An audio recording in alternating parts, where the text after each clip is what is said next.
Hey, and welcome to Just Another Effing Podcast. I am your host. Look into my eyes, and you will see the JFB, James from Boston.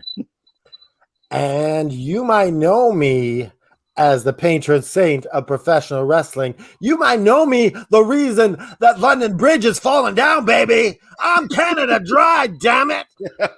Canada Dry.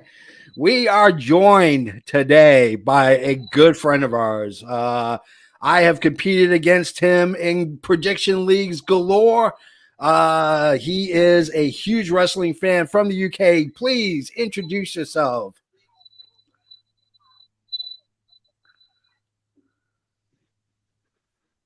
Can you hear us? It seems to be a bit echoey. It seems to be going a bit thing again. Yeah, there we go. All right, introduce yourself, my man. Still technical. What's going on, guys?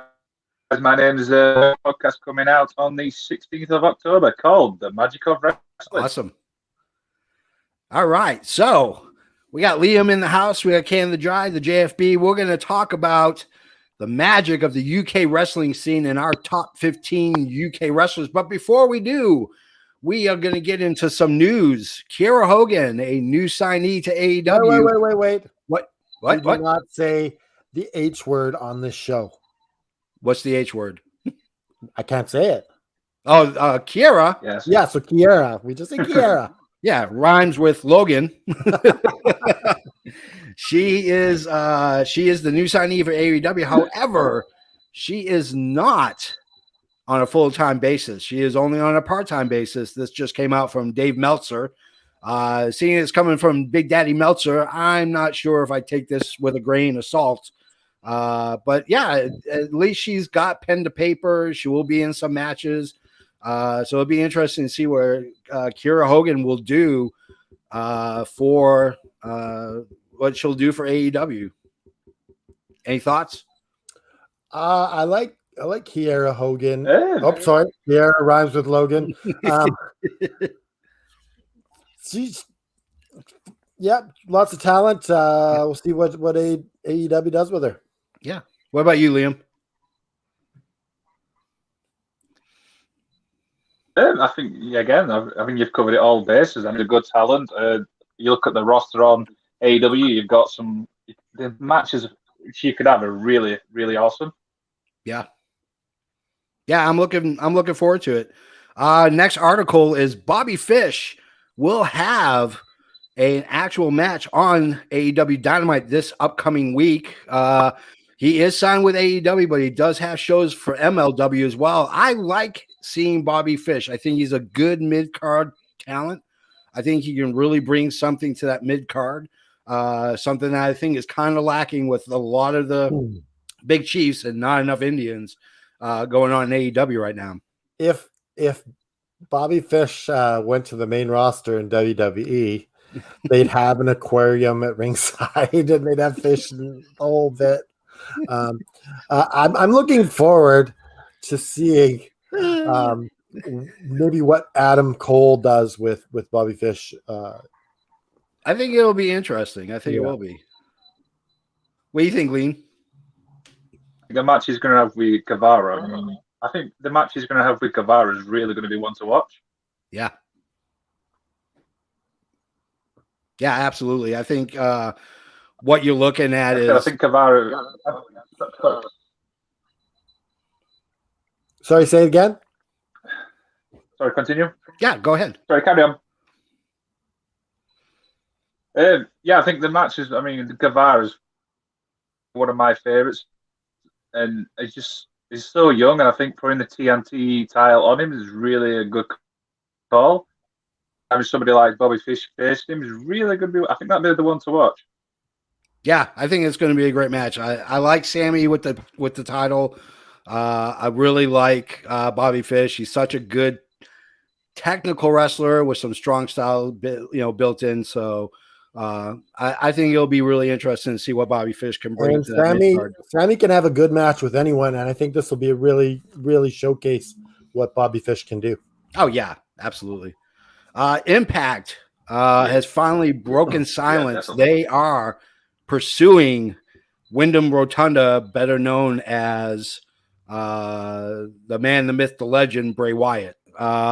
So it's the first time that they've actually said they're going after a certain talent. They've hinted at other times, instead of Brawl for All, they've called it Brawn for All. So, they've kind of been coy, but they have officially said, and while they have not had any major discussions with Bray Wyatt or Baron Wyndham Rotunda as to contracts or anything like that, they have openly said that they are pursuing them. We talked about this last week. I'll reiterate it. Bray would go over no matter where he went, but I think with AEW and as much talent as you have there, I see him just getting kind of buried in the background and eventually not having that room to really explode. Impact, however, we're talking a whole different story. Fruit Cat. Fruit Cat makes his weekly appearance on the show. I think the problem you have is Impact wrestles like WWE, same type of wrestling style, storytelling wise. I think that's a better fit for Wyndham Rotunda as opposed to maybe AEW. And who knows, with that Forbidden Door, maybe he does have that opportunity.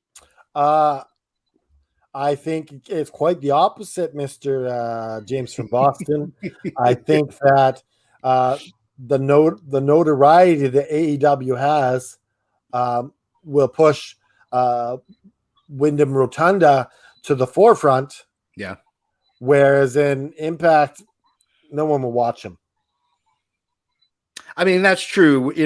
Like getting those eyes on you, no matter where you are on the card, is worth more than the eyes you'll get in Impact. Like, I don't think him going to Impact is enough of a needle mover to get people to watch the show. I think the problem you run into is, in all honesty, Impact has a crappy media presence. They're on AXS, and their production value is the shits. Well, I beg to differ. I think their production value is actually pretty good for what they have. The problem is they don't have a good streaming platform that they can appear on. They're on a channel that only 300,000 plus people get inside the United States. They're just not prevalent enough that they have to get that many eyes. But when there's a will, there's a way. And if you're going to pop on a guy like Bray Wyatt, you're going to find a way to get that channel to watch it. And that puts eyes on the product, for sure. What do you think, Liam? I'm kind of torn, to be honest. I mean, I can understand both of you, but I'm drawn more to Aaron. I don't think it'll move the needle at all. I think Impact, it's probably more than just, like I said, the channel. I think it's the history as well. I mean, the history itself actually speaks for itself and not in a good way. Yeah. I mean, you're talking 20 plus years of being around for, first as TNA and now Impact. They've been around for 20 plus years. A lot of people don't realize that they got history. They've been around, WWE's only been around twice as long. That production value used to be really good. It's still there. It's just, it's very stripped and bare bones. And a lot of it had to do with where they were filming and their last few, they're not wrestling in front of a live audience as much. They're not going out on the road like AEW and Ring of Honor. And, so they're staying mostly in one place. When they had the Hulk Hogan money that they had him in, that's when they were really pouring money into the company. Yeah. Well, and here's the thing. The company that owns Anthem, who owns TNA or Impact, are billionaires. I mean, this is a billionaire company that has the funds just as fluid as AEW, WWE. And listen, if you don't get Wyndham Rotunda, you're sending a message to the fans of Impact that you're trying. Correct. Yeah. So it's good. Yeah. It's good for, getting eyes on wrestling is good. That's the whole point, for sure. So just like in a hockey team or a football team, a soccer team, if you're telling them we're trying to add pieces to make our team better, Yeah. it's encouraging to the fans. So Yeah. It gets you up and about and ready to go. Yeah. New Day. The WWE draft was this Friday. It will continue again on Monday. The New Day, just when you thought with Big E winning the heavyweight title, they were back together again, that this might be something. Well, go ahead and cry over your cookies and milk, boys and girls, because the New Day was broken up again in the draft. Big E staying with Raw and the other two Yahoos, Kofi Kingston and Xavier Woods going SmackDown. So they have broken up the New Day again. What message does this send to what does this send to the fans? You know, I mean, they've been over for years. What are you saying to the fans of WWE when you keep breaking up the New Day? Go ahead, Liam. I mean, WWE is constantly breaking teams up, so I think fans are going to get to a point where it's like, yeah, you've done it once, you're going to what's the actual point, to be honest with you. Yeah. Yeah, it's pretty sad. It really is. What do you think, Canada Dry? Well, I see where they're trying to do. They're trying to establish Big E as a serious sort of wrestler a bit, take away from the funniness and the goofiness of it all. Yeah. So I think that's what they're trying to go with. If they take him away from the New Day, they say they're the greatest tag team in WWE history, which they voted on it. I don't agree, but neither do I. But yeah, that's got to be the reason. Yeah. All right, Goldberg will be on Raw. Goldberg will be on Raw this Monday.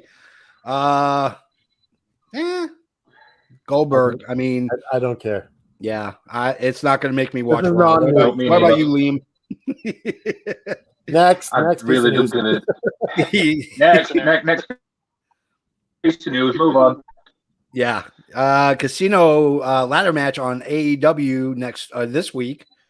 We'll have a Joker. So I posed the question to the two of you, and then I'll put in my 2 cents. Who is going to be the Joker in the casino ladder match? Go ahead, Liam. I have no idea yet. Ooh. I'm trying to think. It's got to be Adam. It's got to be Adam Page, hasn't it? It's just got to be. Yeah. I mean, he's been away for so long, and I really think he's going to be the person to actually dethrone Kenny. Yeah. What if it's Malachi Black? I mean, he's not. I mean, he's still on TV, and he's. I know, but it doesn't necessarily need to be a surprise. That's true. That's true. You bring up a valid point. I'm going to go with Adam Page. They have been building the story up for a few months now, but the eventual crossroads between Adam he wins, Page. that's his championship match. What's that? He wins, he gets his championship match. He wins, he gets his championship match, and it might likely be at Full Gear. And I think that is the appropriate place to do it, which will be interesting because it'll be interesting to see where they're going to go with Bryan Danielson. Well, yeah, maybe Bryan Danielson that goes against the winner. That's true. Fight for your life kind of thing. Fight for your match. That would be interesting. I pay even if Kenny Omega loses the title, I still want to see Bryan Danielson versus Kenny Omega. I know, I do too. I don't need the nice 60-minute Iron Man match with OT just in case. Just to be on the safe side. All right, guys. So we've done our news. So let's go ahead and get to the auditory orgasm, the main event. Ding, ding, ding. If you will, we are going to talk about the top 15 UK wrestlers of all time. Now, you can't talk about professional wrestling without talking about Canada and specifically Stampede Wrestling. You can't talk about pro wrestling without really talking about Mexico and AAA and CMLL, Japan with New Japan Pro Wrestling, All Japan, and Wrestling Noah. But there is a huge, if not great, amount of wrestlers that have come out of the UK over the last 30, 40, 50 years. And you have some great promotions, Rev Pro being one of them, Progress, Insane Championship Wrestling.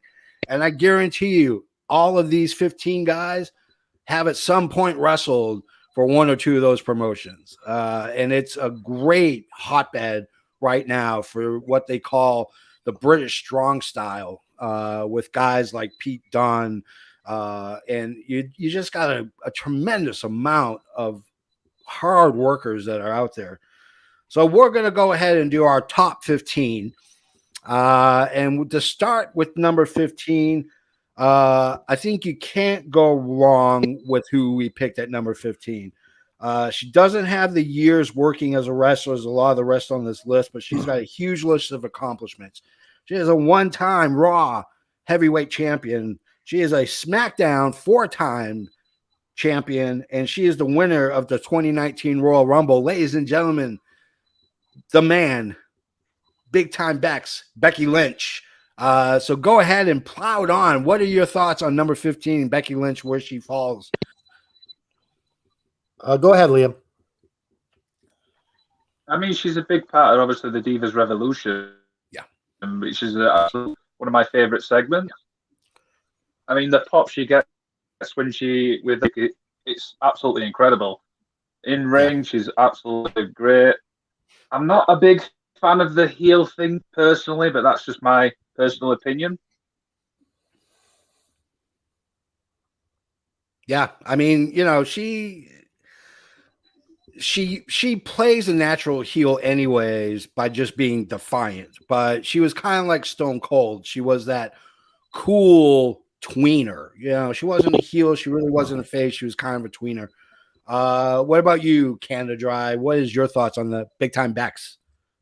I'm not liking the man nickname. I think it's horrible. I like her as a pure wrestler. I like the steampunk gimmick better, honestly. Yeah. But I feel like WWE has kind of pushed her down our throats too much now. Yeah. And it's kind of taken a little bit of the luster off of her. Yeah.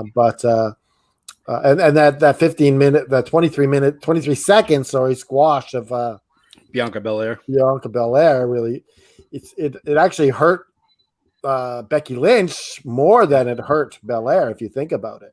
I agree with that, definitely. Oh, go ahead, Liam. No, I mean, I'm just agreeing with Aaron, what Aaron just said, that's all. Yeah, it's yeah, I mean, it didn't help Bianca. It definitely hurt big time big match backs for sure. You know, it's interesting when you win a championship. Yeah, you want to win in a beautiful match. Yeah, absolutely. You want to win a championship where you tell a story. You don't want to win a squash. No one wants to win a squash unless it's a jobber and you're just getting yourself over. Or if you're at a supermarket and you happen to win a year's supply full of squash. All right, we're gonna go way back in time, ladies and gentlemen. Our number 14. This man dominated most of the 60s, 70s, and 80s. While he initially was premiered as a heel, it was until he became the very patriotic Bret that made him not only the monster face, but the Hulk of British wrestling. Even Margaret Thatcher and Queen Elizabeth have stated that they were huge fans of this guy. Numerous times they've said it. Ladies and gentlemen, we're talking about Shirley Big Daddy Crabtree. We're talking old school. This guy never broke in the States, although he did wrestle in Canada. He did not get the breakout in the States that I'm sure quite a bit. So he was Stampede as well. What's that? He was Stampede. He was in Stampede, yeah. So, ladies and gentlemen, to my two fellow co-hosts, what are your thoughts on Shirley Big Daddy Crabtree? Okay, so I didn't know a lot about him, so I was just doing a little bit of research. Yeah. And so at one point in his younger days, he broke the world record for largest chest. Yeah. 53 inches or whatever. Yeah. And he didn't really get the Big Daddy name until he was like in his 40s. Yeah. And he was walking around holding babies. And actually wasn't a Big Daddy, like a cool guy, but actually your dad. Yeah. Yeah. Exactly. And and he was the Dusty Rhodes of the UK. Yeah. And charismatic as hell, apparently. Yep. That's what I know of Big Daddy. Yep. Liam, you're from the UK. Extol upon us the greatness of Big Daddy. I've got to be honest, this is way before my time, so I had to do the same thing as Aaron, do a lot of research. But oh dear, when Aaron sent me the list, I'm like, who the hell is this kid? So again, I had to do research.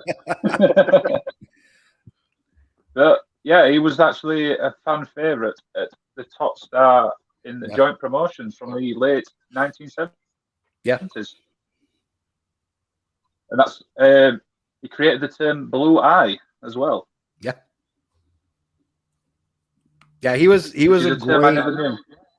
Yeah, he was a great monster face. I mean, that was probably one of the big attributes was, you know, as much as you can equate American wrestling to a certain guy that we know that goes by HH, you know, he was equally as over in England, Big Daddy was. So yeah, that was on number 14, Big Daddy Shirley Crabtree, because if you got a name like Shirley, you better be tough as hell. That's for damn sure. Yeah. Number 13, we're gonna go a little bit more modern. When you can count on being a tag team with William Regal, you know you're in good company. They were a premier tag team for years until Regal left for the WCW WWE. He stayed in England, touring the world as the British indie phenom. Tough, he was technical. And once his career was over, he became one of the most sought-after trainers in professional wrestling, where he's now imparting his wisdom to the new generation. Ladies and gentlemen, our number 13, Robbie Brookside, is our pick. There is not a guy alive right now that is more sought out for his technical knowledge of the sport and the art and craft of wrestling than there is with Robbie Brookside. So go ahead, boys. Fire away on Robbie Brookside. So what I know of Robbie Brookside, he had a 30-year career and didn't really make it in the prime time, like the big promotions. But he pretty much had to fight his whole career. Everyone was kind of like wanting him out of wrestling. They didn't want him to be a wrestler. No one in his family or anyone, his dad didn't want him to be a wrestler. And early on, he had his scholarship removed from him because wrestling was a disgrace. Yeah. And I found that interesting. Liam, what do you got to say about Robbie Brookside? So when I obviously did the research for this, the first thing I noticed that he actually holds a victory over a very famous wrestler known as Chris Jericho. Yeah. Oh, he does. In the 97 in New Japan. But like you said, I think with Robbie Brookside, you're going to remember him more for obviously behind the scenes, if that makes sense. Yeah. Yeah, absolutely. He's I don't know if he's still at NXT. I think he was there through most of the big years for NXT. I'm not sure if he's still there or not. He may have been let go through I think he's still there. Is he still there? Okay. I believe he's still there, yes. Yeah. But that man has a cornucopia of knowledge of the art and craft of pro wrestling.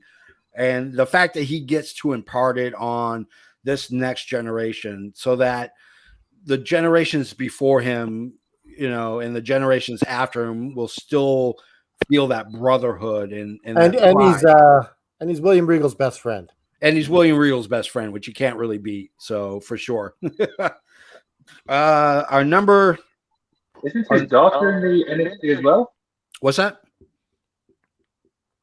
Isn't his daughter in NXT I think as well, I believe? Yeah, I think his daughter is in NXT as well. Yeah. In fact, I'm pretty sure when I was looking up more facts for him that I read that his daughter was in NXT as well. Number 12. For every monster face, you need a monster heel, and for Big Daddy, his rival was a true monster heel. He was a monster among men. He was the heel that made people throw anything within arm's reach. He was also a tag champion with the Dynamite Kid and with Bret Hart in Stampede Wrestling. Ladies and gentlemen, Giant Haystacks is our number 12. He can't have Big Daddy without really talking about Giant Haystacks. I've watched a lot of his stuff online on YouTube, and he has an amazing career. And that guy was just a monster of a man. I heard he was very nice in real life, but in the ring, he was a diabolical and vicious villain. So go ahead, you two, and let's go ahead and spread the joy about Giant Haystacks. Go ahead, Liam.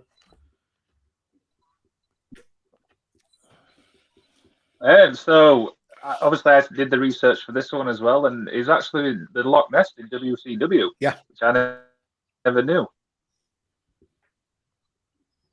He lost to Lex Luger. He had a very short feud with Hitch. Yeah, without saying the name.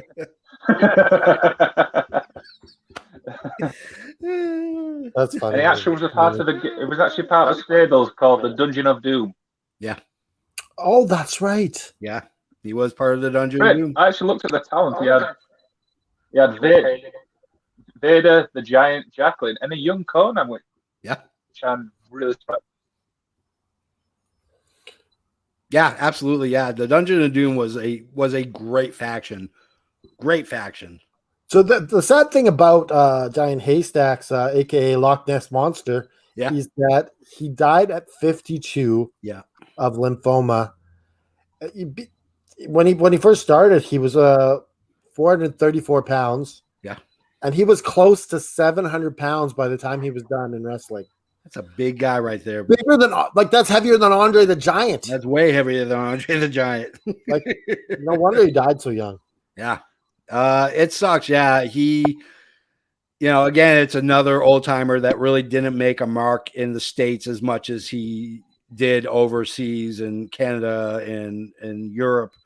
It would have been nice to have seen him really make a name for himself here. That's a monster heel that could have really gone over in the States if they pushed it right. Oh, Vince could have used him like crazy. Oh yeah, absolutely.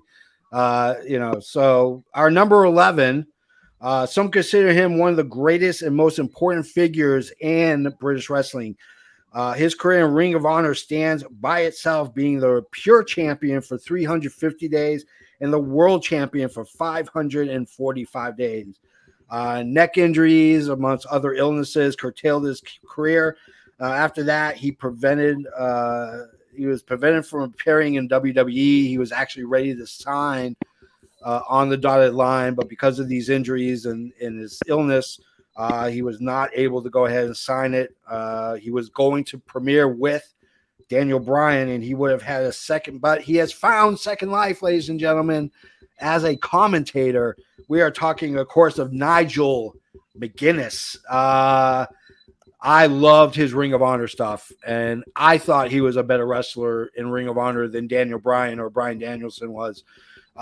That's how good this guy was. This guy made everybody around him look like $1 million, and that takes a lot of work to create that craft, to be able to make your opponent look better than you while you're the champion. So go ahead. Let's talk about Nigel Mcginnis. Can you imagine if Nigel Mcginnis came in with Daniel Bryan into the Nexus faction? Yeah. How cool that would have been. That would have been balls. That would have been amazing. And some of that Nexus faction, they were a bit of extras, a bit. They were scrambling for a lot of those guys. Yeah. But he would have been fire on that team. Yeah. Liam, what do you think about Nigel Mcginnis? I was remembering from obviously his TNA run. I mean, the match which stands out for me will be the Monsters Ball against Abyss, which was really probably one of my favorite matches in TNA. But as you said, JFB, I mean, his Ring of Honor career speaks for itself, to be honest. Yeah. Yeah, I mean, he I think it was him, Danielson, it was Samoa Joe, and it was CM Punk. It was those four guys that really kind of brought Ring of Honor out of that bingo hall-esque outlook and really made them a force in indie wrestling. And Nigel being the leader of the pack for sure. I don't think there was anybody in Ring of Honor that even gets close to touching him in the past, present, and the future for Ring of Honor. Nobody could do it like Nigel. On number 10, despite not having a lot of years under his belt, the aerial assassin brings his lucha style and his aerial moves that have made him quite the name for himself. That being, of course, a former Ring of Honor television champion and a former IWGP World Heavyweight Champion, and is currently the British Heavyweight Champion for Rev Pro. Ladies and gentlemen, we are talking about, and he will in fact fight you on this, that he is still the IWGP World Heavyweight Champion, but we're talking about Will Osprey. I didn't know a lot about Will Osprey until I watched the video of him and Ricochet at NWGP, New Japan Pro Wrestling, and was just flummoxed, if you will, that this guy and how fluid he worked from post to post, mat to, I mean, it was just unbelievable. There was like not a hitch in his step at all. This guy was just fluid like water. So go ahead, guys. Let's talk about Will Osprey. Go ahead. So I'm going to sound like a rate douche here, but I forgot you were British. For some bizarre reason, I have no idea what came of it. I didn't realize you were British. Yeah. But, I mean, his style speaks for itself. I mean, I like to see him get a push like in AEW. Do you know the matches that you could have in there would be immense, to be honest? Oh, yeah. Yeah, I mean, he's not but strong again, style. No, go ahead. No, carry on. It's fine. I interrupted. Yeah, I mean, he's not, the thing with a lot of guys in New Japan, is, you associate New Japan, All Japan, Noah, all those Japanese as the strong style, the hard hits, the viciousness of each move. And he isn't that. I mean, in all reality, he is a high flyer. He learned lucha style and he performs it. To me, he performs it perfectly. I don't think there's anybody outside of Mexico that does what he does on a daily basis and does it well. Aaron, what do you think, brother? Wow. Okay, so where we got him on the list? Number 10. We're in our top 10. Okay, so the nice thing about him is he could be number 1 or 2 by the end of his career. Oh, yeah. Easily. So he's got the sky's the limit for Will Osprey. Yeah. And I agree with Liam. The Forbidden Door opening up a match with him and maybe Kenny Omega, him and Bryan Danielson, him and CM Punk. Oh, that would be awesome. So like that, I look forward to seeing more from Will Osprey and just kind of sticking it to Seth Rollins. Yeah, there you go. Right up to you, Seth Rollins. On number 9, another that has taken the reins of guys like Davey Boy Smith, the Dynamite Kid, and Big Daddy, and brought it to the next level. While plying his trade in the UK with Rev Pro, he became a huge star in New Japan Pro Wrestling, having been a 6-time IWGP Junior Heavyweight Tag Champion, a 4-time IWGP Junior Heavyweight Champion, and the original leader of one of the greatest factions of all time. Yes, we're talking about the Bullet Club. He left for the WWE, and he was NXT champion, and he was also the first Universal champion. We're talking about Prince Devitt. We're talking about Finn Balor, the bright-eyed, bushy-tailed Finn Balor. Let's go ahead and talk about Finn, guys. Wow. Finn Balor. Oh my goodness, that guy needs to eat some chips. Like rippled every single thing on him is muscle. But that guy, absolutely 100% loaded with talent. Yeah. He's another guy. If he can get away from the WWE, he could climb up this list as well. But I feel like until he leaves WWE, I feel like he's going to hover somewhere around here on the list. Yeah, I totally agree with that. What do you think, Liam? I think, like I said, I mean, his career speaks for itself. But when he got to WWE, I mean, he were obviously started on NXT, which was brilliant. But I think once he goes to the main roster, I don't know if it's just the system he's in, but it just doesn't seem to work for him. Yeah. He's a small guy in a big man's company. That to me has always been his one downfall. And how could we not talk about the cut rope against Roman Reigns? Like, it really annoyed me. oh man, like I don't care if Roman beats him clean. Yeah. Like that's a horrible ending to that match. Yeah. Whoever thought of that, yeah. As they call it, that's a dusty finish, for sure. He's a small guy in a big man's company, and that's the problem. Yeah. Vince can't overlook the fact that he's not 6'5", 300 pounds of solid muscle. He can't go by that.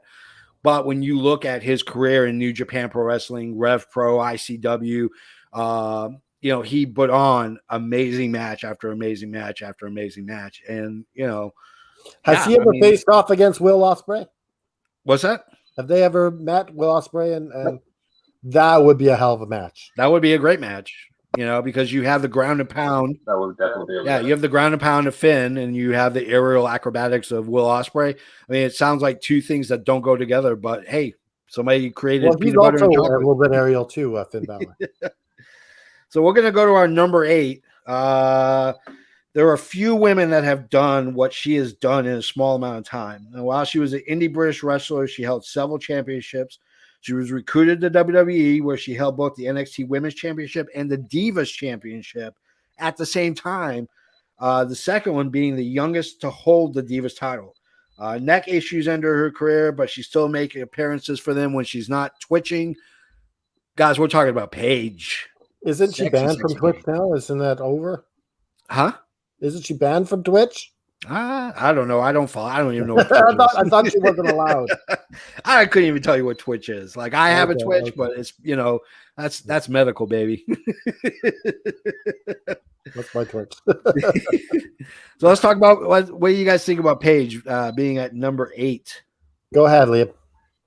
I got to be honest. I mean, when you sent me the list, this is just where I was like, I wasn't too sure. But like, now that's the only one I worry about. But like you said, I mean, her accolades in WWE can't go ignored.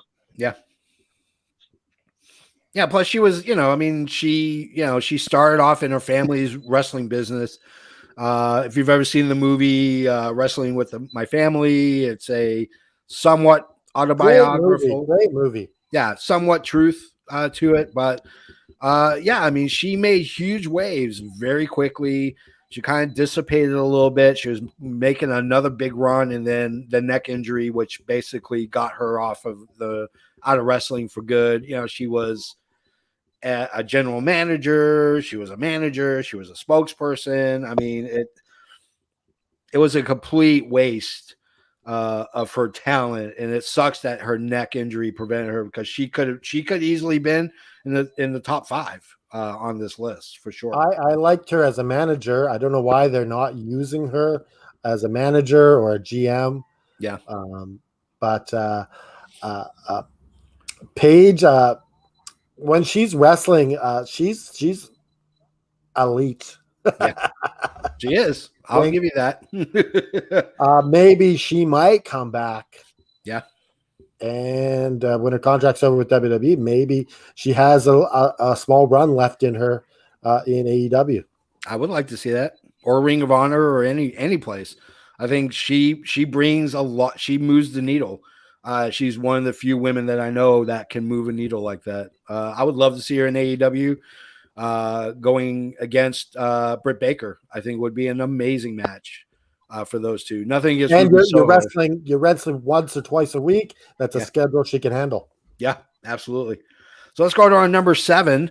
There isn't a more revered or respected wrestler on this list than this guy. He's a 3rd-generation wrestler. He's considered one of the toughest wrestlers in the world. He's considered a UK shoot wrestler. His wrestling career of over 30 years. He's also considered one of the best trainers around, often credited for the rise in the skill in the Divas division in the 2000s. Now he's a road agent and a trainer for the WWE, while his son David, a 4th-generation wrestler, carries on the tradition. We are talking about the Irish powerhouse, Fit Finlay. Let's talk about him, guys. What do you guys think about Fit Finlay fitting in at number 7? Fit Finlay is the first WCW hardcore trophy winner. Do you remember that? I do remember that. He won it in the junkyard. Yep. terrible idea for a hardcore championship. Jeez. WCW. But and he wasn't really used properly in WCW. Yeah. And I liked him when he went over to WWE, and Vince actually used him properly for an older guy. Yeah. They really got him like a upper mid card guy. He got to do a lot of stuff, and I think he always had this running into the stairs gimmick, I think. Yeah. he was known for that. And what's interesting is he retired, and then the WWE had a run of injuries, and they asked him to come back, and without missing a step, got a title shot at a heavyweight championship title shot. So I mean, this guy was versatile. He was there when Vince needed him. So, Liam, what do you think about Fit Finlay at number 7? At the time, he was the typical British wrestler. Nothing fancy, nothing high flying, just straight wrestling, straight great worker. Yeah, he was absolutely fantastic. So let's move to number 6, guys. While wrestlers like Will Osprey, Pac, and several others take to the sky, you have a wrestler, guys like Pete Dunne, that take pleasure in complete joint manipulation. However, wrestlers like Pete Dunne, they don't do it as good as our number 6 guy. He has plied his trade in indie promotions like Rev Pro and Progress. He made major waves in New Japan Pro Wrestling, especially as a member of Suzuki-gun, and has won belts in almost every promotion he's been in. Guys, we are talking about our number 6, Zack Saber Jr. Let's talk about Zack Saber Jr., guys. What do you think? Go ahead, Liam.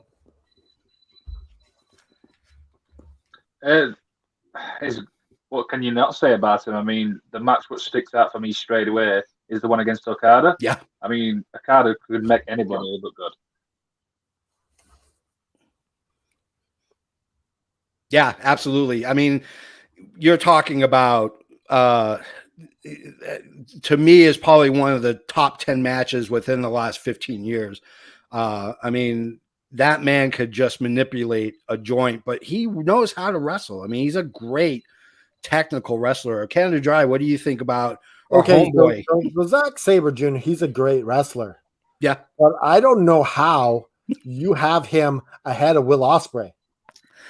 I have him ahead of Will Osprey because he has a few more years on Will Osprey. He's got a lot more years. But he's lower on the card than Will Osprey. Not beg to differ. I think Zack Saber Jr.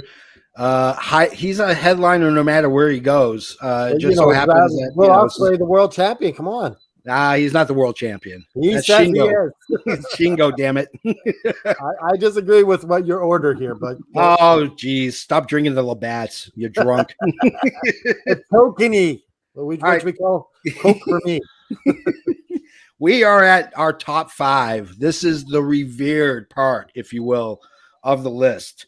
Now, our number 5 was a mainstay of the British wrestling before he signed his TNA contract, where he did wrestle. There he was a made name. He became a 1-time world heavyweight champion and a 2-time tag champion. After that, he left and signed with the NWA, Billy Corbin's promotion, where he became a world champion with the following reigns: 266 days. That's not bad.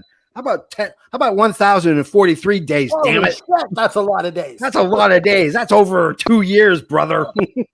Ladies and gentlemen, we're talking about Nick Aldous, otherwise known as the husband to he is Mr. Mickey James to some.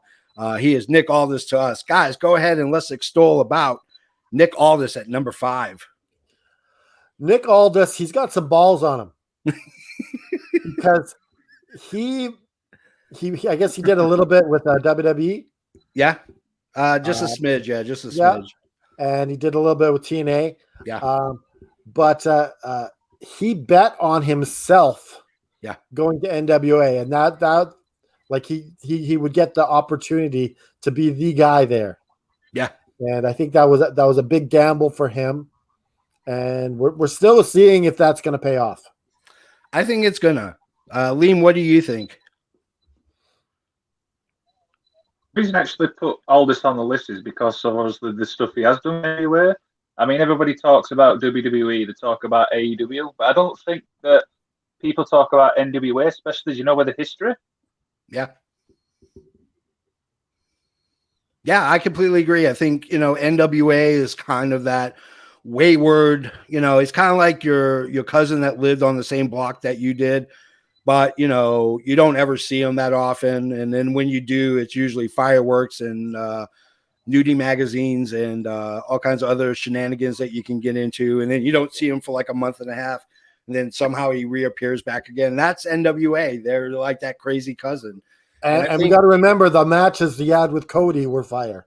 Oh yeah, yeah. The matches he had with Cody were lit. They were extremely amazing matches, which says a lot because I'm not a huge fan of Cody's, but I do like him. But yeah, I mean those matches were pretty awesome. So let's get to our number 4. The man that gravity forgot he was and still is the preeminent high flyer. He applied his trade on the indie scene. He took over to the pond and made a name for himself stateside in promotions like Pro Wrestling, Gorilla, Chikara, and Dragon's Gate. He signed with WWE, wrestled in NXT, and became their tag and eventually the heavyweight champion. After leaving, he worked the indies before he signed with AEW. This is probably the most underrated guy on our list. Ladies and gentlemen, we're talking about the bastard, Pac. What was his WWE name again? The Bastard. Oh, and Neville. Neville, right. Not Aaron Neville, the singer, just Neville. So what do you guys think about Pac as number 4? Go ahead, Liam. Pac, for me, is probably one of the most underrated wrestlers in British history. I mean, when he got to NXT and WWE, I mean, the matches were great, but I think once he went up to the main roster, it kind of lost his way. Then obviously went to, is it Dragon Gate? I'm not too sure on that one. Yeah. Yeah, I mean, he just kind of lingered there, and I think they did him a horrible misjustice, for sure. What do you think, Canada Dry? Okay, so it was kind of neat watching the difference between Neville, and the bastard Pac. Yeah. well, even when he was king of the cruiserweights, you saw this badass. Yeah. Oh yeah. When he was the heel king of the cruiserweights. Yeah. That's pretty much the Bastard Pack. Yep. But he's limited to being the cruiserweight champion. Yeah, exactly. And when he goes to AEW, he is a legit threat at any given day to become the world champion. Absolutely. I And cannot agree. that's 100%. the way Pac should be treated, as a threat any day of the week to become champion. Yep. I could not agree with you more. And like, he's muscle on muscle, this guy. He might be a little bit shorter, but holy shit. Eat some ribs or something, damn it. Yeah. Get that guy a cheeseburger. Put a little flab on him. And he reminds you of the Dynamite Kid a bit. Oh, quite a bit. Yeah, quite a bit. Absolutely. So let's go to our number 3, the heel you love to hate. He actually started his career participating in legitimate shoot fights before taking to greener pastures in professional wrestling. He spent many years in WCW, and he was a 4-time television champion before departing to WWE, where he went through a name change. He was a 4-time European champion, a 2-time Intercontinental champion, and 4-time tag champion, as well as the 2008 King of the Ring. After retirement, he went backstage where he pretends to be the GM for NXT, but he is the director of talent development and head of global recruiting. We are only talking about, don't call him Steven, you got to call him William Regal, ladies and gentlemen, the man's man, William Regal. My favorite thing about William Regal in WCW, when he used to do the muscle push. Yes. He used to go like, oh. Yeah, he pushed it up. Like, I laughed every single time. Just reminded me of someone's goofy uncle. Yeah, exactly. But he was a great wrestler. He was an amazing wrestler. Liam, what do you think about William Regal?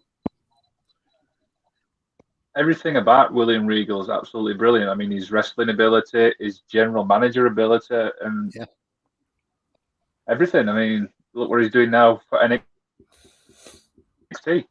Yeah, exactly. I think he's doing amazing work right now. Especially in his role as the head of the talent development and the head of global recruiting. I mean, that's a huge step for him, because obviously Vince and Triple H and a lot of these other guys that are in charge have full faith that if William Regal says you're a good wrestler, you're a damn good wrestler. That is for sure. So we're now down to our final 2, and I will say I'm excited. Our number 2, there are some that are the greatest wrestlers of all time, and then there are those that are not only the greatest, but are also innovators, and that is what our number 2 was. He was light years ahead of his contemporaries, of his time, and even current workers. Even before he landed in WWF and WWE, he was excelling in both his home in England and Japan, and Canada as well. When he hit the States, he exploded as a tag team specialist with his homeboy, Davey Boy Smith, as the British Bulldogs. Known as a high flyer that had strength vastly superior to many smaller guys, he was truly three-dimensional. Decades of intense work, lots of drug abuse, combined with injuries led to his retirement.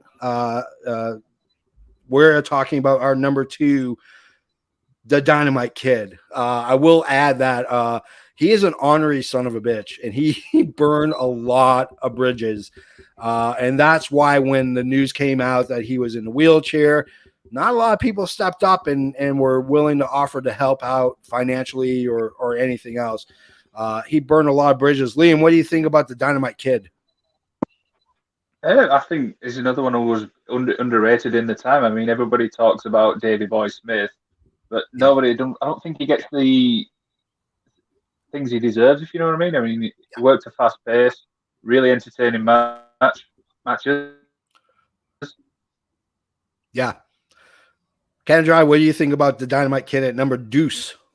If you get the opportunity, look up Bret Hart versus Dynamite Kid in Stampede Wrestling. Yeah. And they just put on a show. Any match.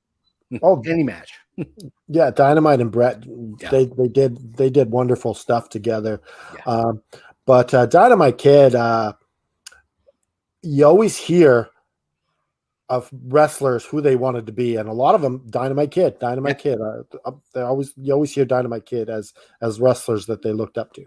Yeah. I mean, realistically, you wouldn't have Chris Jericho, Chris Benoit, Eddie Guerrero.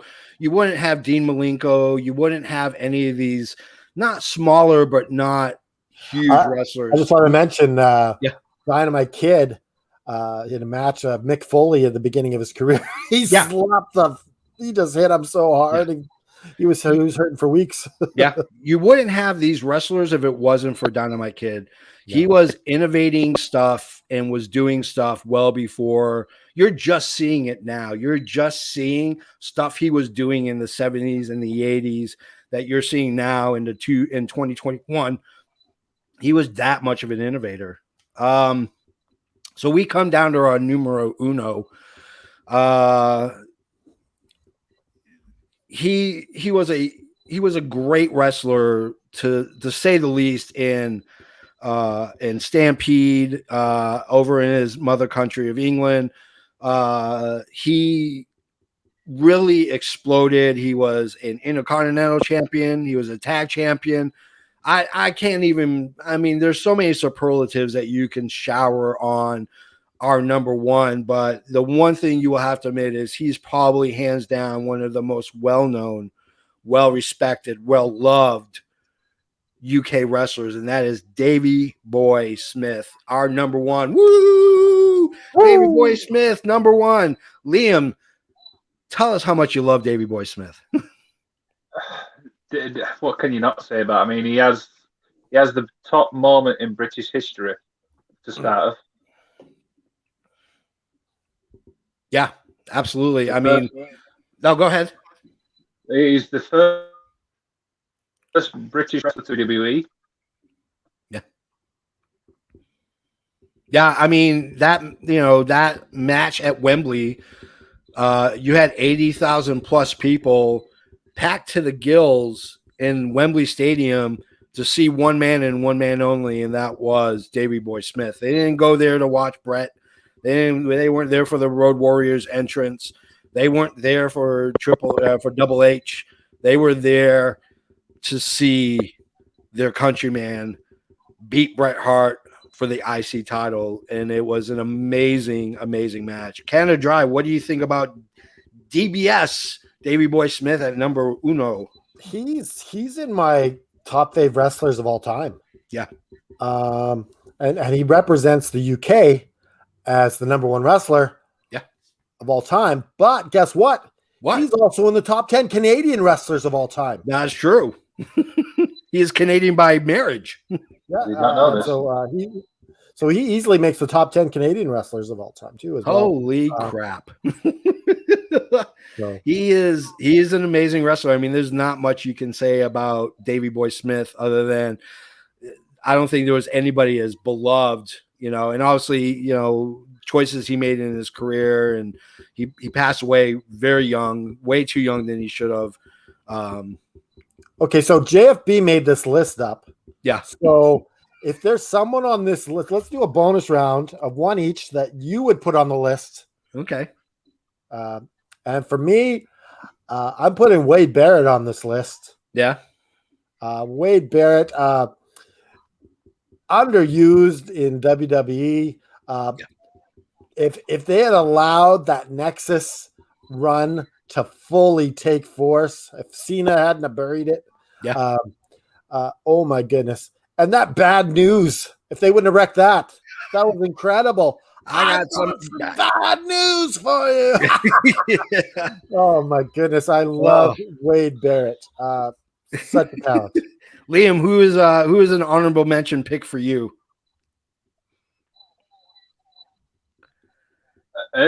Probably Drew McIntyre. I mean, his first stint in WWE wasn't bad, but I think once he reinvented himself, went to obviously Impact, then NXT. I think now he's probably one of the top talents there. Yeah. I'm gonna go way out of the box. One of my all-time favorite British wrestlers is Dave Taylor. He was, in fact, Steven Regal's tag team partner in WCW. Dave Taylor. Is he the one that had the British trunks?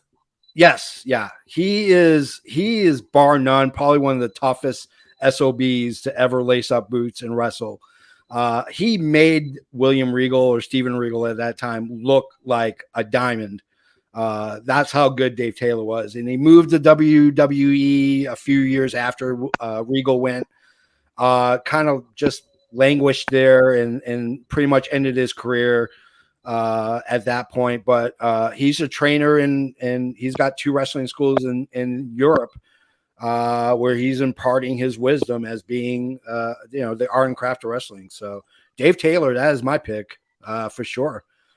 So guys, Liam, go ahead and plug your podcast really quick and let everybody know where they can find you.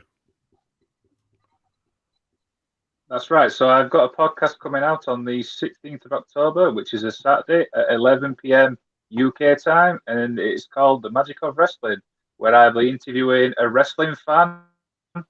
We'll get to know how they got to more of the stuff. Awesome. You can find us, of course, on our website, www.fnwrestling.com. If you go down to the very bottom, there's a little row, and it's got all those social media icons. You can click on any of them and find us on Facebook, Instagram. You can find us on Twitch, TikTok. We're going to be on all kinds of social media. You can find us on Twitter, of course, Facebook. You can find us everywhere. And if you're ever so welcome to or inclined to, and you're looking for that Christmas gift, because Christmas is coming early. Christmas is just right around the corner. I'm not jumping the gun. Early. What are you talking about? It's coming early, but it's around the corner is what I meant. It's around the corner. But they're moving it to the 21st. They moved Christmas this year. It's now October 21st. I know Halloween is coming up soon. I know Thanksgiving. But the holidays are coming up, and you know that you're going to there's that one person you don't know what to buy. My suggestion is go to www.prowrestlingtees.com/effing wrestling and buy them an effing t-shirt, because it not only helps them look cool, it helps you look cool. It helps us look cool. We will be releasing our Owen Hart tribute shirt this week. I'm really excited about that. So yeah, it is awesome. I've seen it. It looks absolutely beautiful. A big shout out to Alec Haney, friend of the show, also Mr. T-shirt. That guy's designed a lot of t-shirts for us. So on that note, Canada Dry, have you heard from the Hulkster? We don't mention that name on this show this week. We call him Bulk Bogan. Yeah. So Bulk Bogan, I want you to answer my emails. Bulk Bogan, if you can get back to me, we'll have the Bulkster on the show next week. See you later, Bulky. And also, that's effing Wrestling 22. Hulk Hogan, a big old goose egg. Canada Dry out.